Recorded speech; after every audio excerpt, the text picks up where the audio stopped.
Hello বন্ধুরা, আজকে শনিবার সবাই মিলে ঠিক করলাম পুজো দিতে যাব নৈহাটি বড়মার মন্দিরে। তো যেই ভাবা সেই কাজ, সবাই মিলে সকাল সকাল বেরিয়ে পড়লাম। গন্তব্যস্থল নৈহাটি বড়মার মন্দির। উঠে পড়লাম নৈহাটি জাংশন ট্রেনে।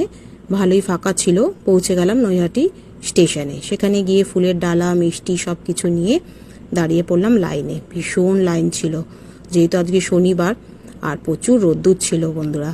তো মায়ের দর্শন করব, একটু কষ্ট না করলে হয়? তোমরা কি বলো? তো অনেকক্ষণ প্রতীক্ষার পর, দীর্ঘ প্রতীক্ষার পর অ্যাট লাস্ট পৌঁছালাম মায়ের সামনে। তো মায়ের কি অপরূপ দৃশ্য, মাকে খুব সুন্দর দেখতে। ভেতরে গেলেই বেশ মনটা শান্ত হয়ে যায়।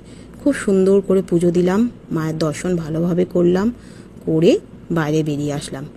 বাইরে বেরিয়ে এসে ফুলের ডালাগুলো একটু গুছিয়ে নিচ্ছিলাম, যেহেতু পুরোটাই ওলট পালট ছিল, ভেতরে প্রচণ্ড ভিড় ছিল। তো ভালো করে গুছিয়ে নিয়ে চলে গেলাম একটা জলখাবারের দোকান।